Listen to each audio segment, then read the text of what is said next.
Welcome to Sappony. Manah-yasa Sappana. Welcome to the place of the people of Sepoy. Sepoy and her three sisters were the Indian women who started our race of Indian people. Sepoy, the ancestor of the Sappony, and her three sisters, Ma Raskaran, Pash, and Askaran, all started the race of the Siouan people that occupied the Piedmont. The place of the people of Sepoy is now in High Plains, or the settlement known as the High Plains Indian Settlement. The High Plains is located on the north-central part of North Carolina, and it also goes across the boundary line into Virginia in the south-central part of Virginia in Halifax County. We have a relationship with the state of North Carolina through the North Carolina Commission of Indian Affairs, and we also need to represent the people on the Virginia side of the boundary, and we have a relationship with the Commonwealth of Virginia. You may be wondering how it is that a boundary line comes right through the heart of our Indian community. And we have an interesting version of the story. You may have all heard from the history class about William Byrd coming through and forming the boundary line or the dividing line that separates Virginia from North Carolina. But we have a version of that story that involves one of our own, our ancestor, Ned Bearskin. Way back in 1728, the King of England decided to commission William Byrd to draw the boundary line between Virginia and North Carolina. And people in Virginia were claiming lands in North Carolina as their own, and people in North Carolina were claiming Virginia lands. So William Byrd was supposed to settle this dispute. So he went out and he got about 20 men. Some people were from North Carolina, some commissioners, and some commissioners from Virginia, but he also brought with him some of the woodsmen and the frontiersmen to help him get through the backcountry or the frontier of the colonies. So William Byrd and his 20 men marched for about a day until they came across the Great Dismal Swamp. And they marched through the swamp for a couple of days. It took them a long time to get through the swamp. And by the time they got through the swamp, the men were pretty miserable. And they marched for about a day longer, and they realized that even though they had these frontiersmen and these great woodsmen who were pretty used to feeding their own families, they weren't used to feeding a whole hunting party. So they figured, well, if we had this much trouble getting through the Great Dismal Swamp, how are we going to navigate through the frontier lands that we don't even know, and how are we going to keep our party fed for the rest of the journey? So they sent somebody up to Fort Christanna, where the Sappony were at the time, and they got one of our ancestors, Ned Bearskin. And what they asked for was one of our greatest hunters and guides. And we sent Ned Bearskin down with William Byrd, and he was able to guide them through the rest of the journey. And he kept them fed with bear and deer and turkey, and they ran across a few buffalo. They weren't able to kill any or eat any during the trip. And Ned Bearskin, after about a week's march, ran across the Hikoatemone Creek, or the Hikoatemone River. And this is the Sappony word for turkey buzzard roost. And if you look today, you can still see the turkey buzzards floating around the Hiko River. And if you remember, the Hiko makes up one of the boundaries of High Plains. He also ran across Mayo Creek and Blue Wing Creek, and they finished their journey with Ned Bearskin guiding their way through. So today, when we go from the tribal center to the church, we cross across the boundary line that one of our own ancestors has made. And when we come from the church to the tribal center, we do the same thing. One of the cemeteries in the community is located in North Carolina, and the other older cemetery is located in Virginia. So we have this boundary line that forces us to represent our people in Virginia with the Commonwealth and our people in North Carolina with the Commission of Indian Affairs. The Sappony, we just heard, occupied Fort Christanna for a while, and they also occupied places in North Carolina. For the past 250 years, we've been in the settlement we call the High Plains Indian Settlement. But before that time, we occupied a huge area known as the Piedmont. And the Sappony and their kin tribes occupied the Piedmont, and it went all the way from New York all the way down to South Carolina. And the Sappony had a word for this land, and that word was Akunchuk. And Akunchuk means highlands or high plains. High Plains Indian Settlement today, one of the main towns, or what used to be a town in our community, was called Christie. And Christie used to be where the trains used to come through, and we had a store with a depot, and it also had a post office box. And while the trains don't come through anymore, the store is still standing.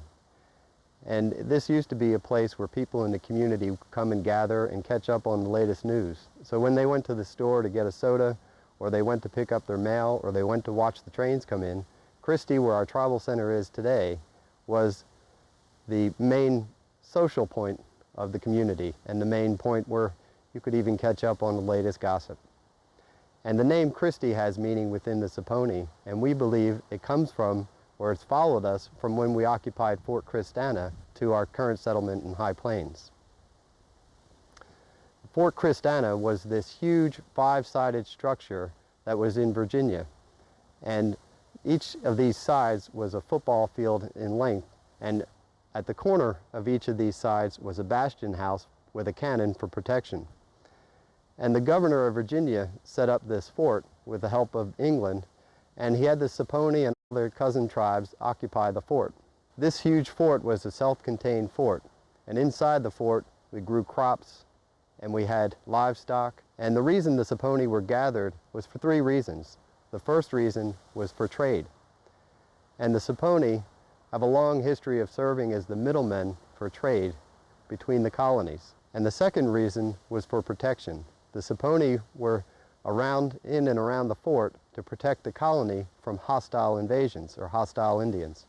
And while the Sappony were guarding the fort, there was not one attack from any settlement in the colony of Virginia. And the third reason was for education. The Sappony were brought there to learn English, and they were brought there to learn to read and write, and they were brought there to learn the Bible. And since the Sappony Indians became Christian Indians, that became their new nickname, the Christian Indians, and that was later abbreviated to the Christie Indians. And when we went from Fort Christanna down to High Plains, that name, Christie, or the Christie Indians, is believed to have followed us from Fort Christanna down to our community, and Christie is now, or was, a center of our community, and is currently where our tribal office is.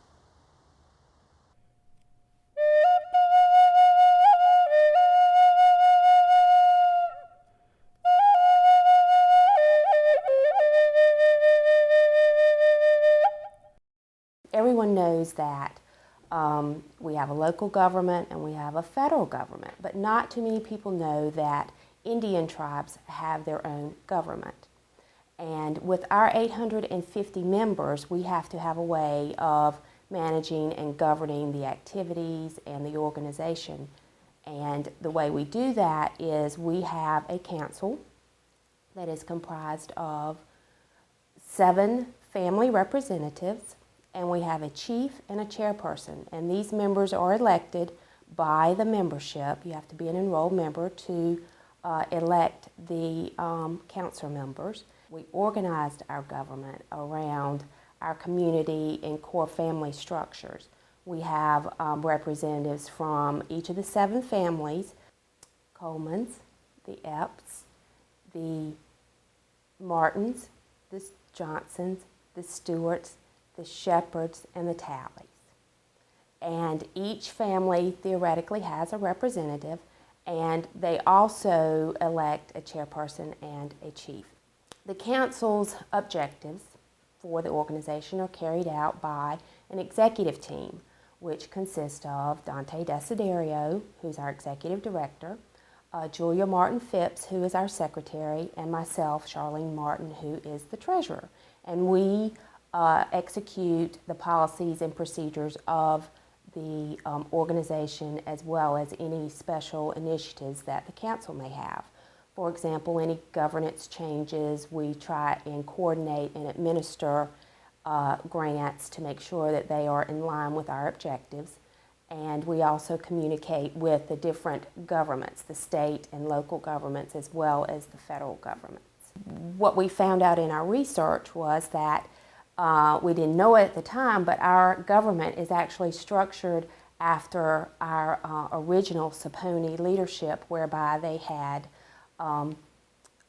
someone to represent the membership, or the king chief, if you will, and then someone who represents the tribe at large.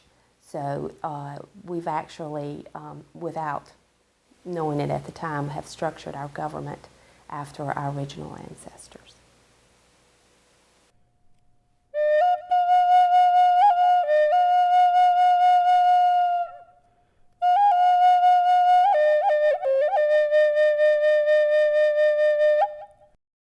insignia we have here for the Sappony tribe, this is more than just an insignia. It means a lot to the tribe. It tells a story. Part 1 is peace. Part 2 is identity. Part 3 is family connection. And 4th part is our faith in God. The signatures on each side of the signet there, that's where it was signed by the young and old king. And then the arrows, that's the Sappony identity. It was either tattooed on the shoulders or stuck on a horse someplace, or either on the clothing or whatever, so they could identify the Sappony as the Sappony tribe. And then the feathers you see, that is the 7 families that we have in our tribe, governing the tribe now. Survival was another part, very, very important part that we have in our signet. The corn and wheat and the tobacco, the corn and wheat, we use that for flour, ground up for flour and cornmeal, and the tobacco was a means of exchange, which played a big part in our tribe. We used the tobacco to sell, exchange for money, so we could buy the items and things that we couldn't raise there on the farm for the Sappony tribe. And the stars, that means a lot. The stars is our faith, that's coming through God. Although we are bound together with the feathers, the stars tell us we each have a shining star from God. So it's pretty unique. We got 7 stars, 7 feathers, and if you look at our name spelled S-A-P-P-O-N-Y, that's 7 letters in that. So that tells a pretty good story there. So we're proud of that.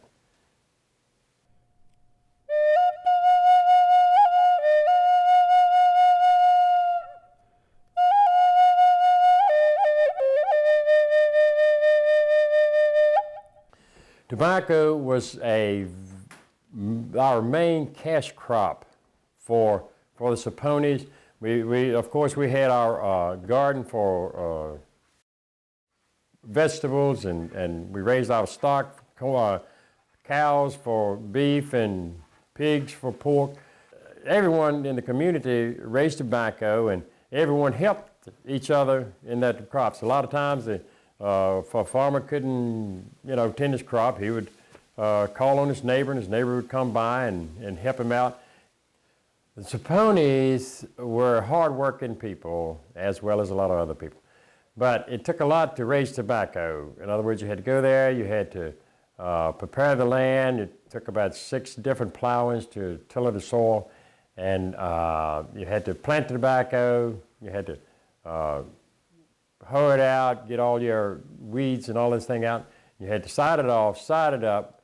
You had to, just a lot of work to it. Then you had to lay it by and run the sweep, and then you had to of course it had to grow, and then by this time you had to top it out, sucker the tobacco, and when you get ready for priming, you had to go there and prime the tobacco, put it in the barn, cure it, take it out, take it to the pack barn, pack it up, then you had to put it down in the pit. Had a pit there at the pack barn. You had to put it in a pit, get it in order so you could handle it real easy, it wouldn't be brittly and breaking up, and sort it out, grade it out, we had 3 different grades: good, better, and the best. Of course, now tobacco's out, and of course other things are in, but there's very few Sapponis raising tobacco now. As a matter of fact, I don't think there's any that's raising tobacco at this time.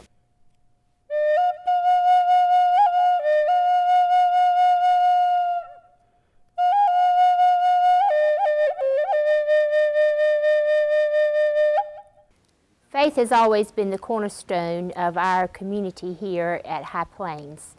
In 1830, we had our first independent church that was formed. It was a single-room church, and along with the church, we had the school that took place within the church. In 1878, we began our own church, the Christ Church at Mayo Chapel. The land was donated by one of our tribal members, and the tribal members actually built the church. As the church grew, this church was located in Halifax County, Virginia. As the church grew, we bought land and decided to develop another church in Person County in the North Carolina side of the state line. The church has always been important to our community. The family activities center around the church activities that are here, As we built on and developed our fellowship hall in the church, we have more family activities that take place here. There are family reunions that take place here in our fellowship hall, and they usually begin around May and extend through the fall of the year. Here at Calvary Baptist Church, our tribe also celebrates its community gathering on the Labor Day holiday. Each year we have our song service that is part of our activities that take place here at the church with our native people and other invited people that come in to sing. Our worship service is also an important part of that homecoming weekend that takes place right here at Calvary Baptist Church. We celebrate our community gatherings not only through the family reunions and the homecoming, but our cemeteries are an important part to our community. With each church, we have developed our own cemetery. We remember our veterans on Memorial Day and on Veterans Day in November, where there are special activities that take place in the cemeteries. I can remember my mom talking about on Memorial Day where they gathered flowers and placed them on all the graves. And as a tradition now, we still have our activities at the cemetery to commemorate our veterans on these special days. Our church has always been very supportive of our youth. Our youth activities here at the church consist of fundraising to help them feel that they are an important part of planning their activities as well as the support of the church. Each year we have a fall festival that the church participates in to help support the youth. And one important part of our youth is playing ball. And our community meets just to the left of the church in our own community ball field and enjoy activities there. Along with the activities, we use this money to send our church to a Baptist summer camp, and our youth enjoy the activities as part of the camp.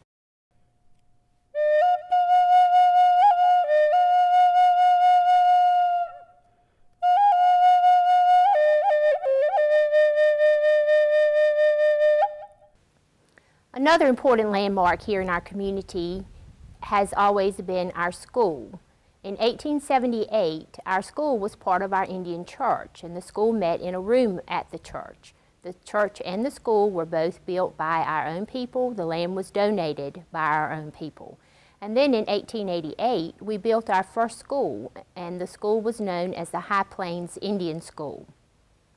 In 1911, the North Carolina legislature formally recognized our tribe as the Indians of Person County.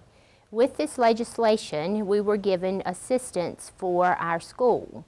In 1913, Virginia students were added to our population, and they also received assistance from the Virginia Board of Education to pay for the tuition for the Virginia students to attend our school. This was the first school that we know of where both North Carolina and Virginia participated in the tuition of students to attend an Indian school. In 1962, this school was closed. The students were then separated. For the first time, our students left the community and had to attend schools outside of our Indian community. The students in North Carolina were divided among the schools and were sent to Allensville or Bethel Hill Elementary School and to Bethel Hill High School. In Virginia, our students attended the Virgilina Elementary School and the Halifax County High Schools. Our community has always placed high priority on the education of our students. As a result, our tribe is following the same procedures. Each year, we present 2 educational scholarships to our tribal students to help in furthering their education. Our tribe also felt it was important not only to educate our own members, but to educate our community of our tribal customs and heritage.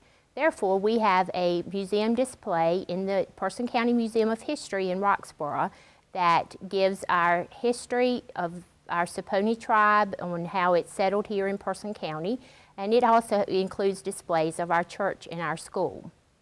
Our Title VII participation includes our Sappony children that attend the Person County schools. Each year we have cultural activities for our children, and the parents support this activity as well as the student to educate our students not only on our history, but on the history of other Indians in the state.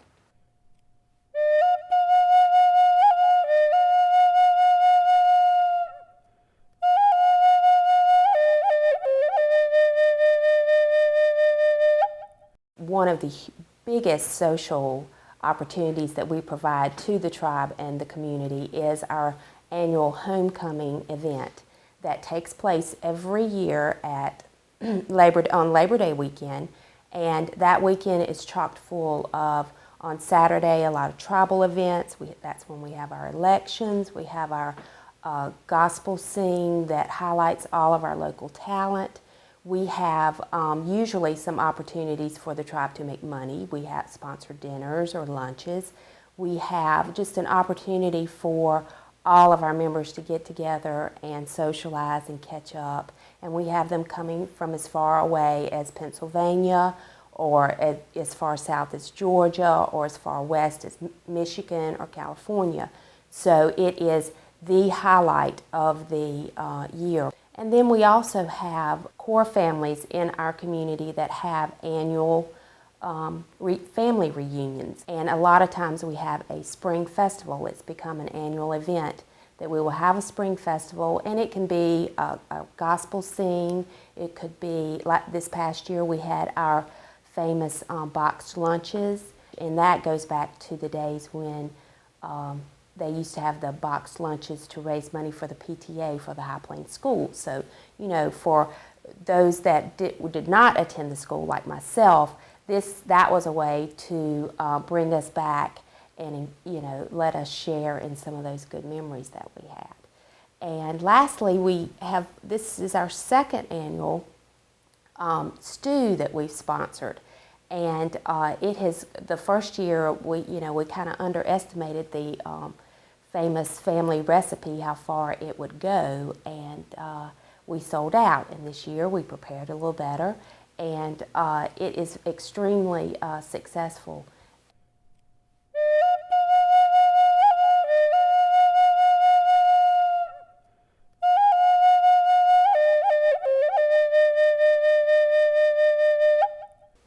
One thing that I'm really excited about is our youth camp program here in our community. I think this is one of the best things we've ever done. I think this is one of the best projects we've ever done. It's a program that we put together to bring our youth back and connect them to our community. And it is also a way of connecting our elders to our youth. We were so excited. This year we celebrated our 5th anniversary of youth camp. We've had 5 years. We bring them here to the community. We go to Mayo Park. We have them stay overnight. And we have all kinds of programs throughout the week. And the wonderful part is we have our community people involved in our camp. We have those folks come in throughout the day, and they're interacting and they're assisting with projects. And these projects are projects that we put together to teach the kids about the values that our community have, and we're trying to pass these values along. And this is one of the way we use our adults and our elders as resources for our kids. We do all kinds of projects like quilting. This is something that our community has done for hundreds of years. We do work projects to teach our kids our work ethics. We did a Sappony trail over in Mayo Park. We've done cleaning up our cemetery projects, cleaning up here at the tribal center. We've built a fire pit here, and those are just some of the projects that we've done just to teach the kids how to work together to help our community. And we just have been so proud of all of these projects. And not only that, we've done educational projects with our kids here. We've taught them about the history of our community and the history prior to this community, where we've come from and what our tribe is all about. One thing that we do with our youth camp is we have a Bible school. We have a Bible school in the evening, and our kids go to the Calvary Baptist Church, the same church that I went to as a kid, and my parents and my grandparents. So this is something that we've also put in the program so that they can have a part of that experience. And this is to teach them about how important our faith is to our community. This has been what's held our community together, is the strong faith that our community has. Our Calvary Baptist Church has been the center of our community since I was a kid and my parents. This is where we go for our social activities. We had everyone in the community was involved in our church. And this is one way, this youth camp is one way that we're going to pass along our history and our ethics and our culture to our kids. And this youth camp is teaching our kids that they are our future. This is one way that we can obtain that goal of maintaining our community and passing along our history, passing along our culture, and to develop those relationships and make them excited when they come back.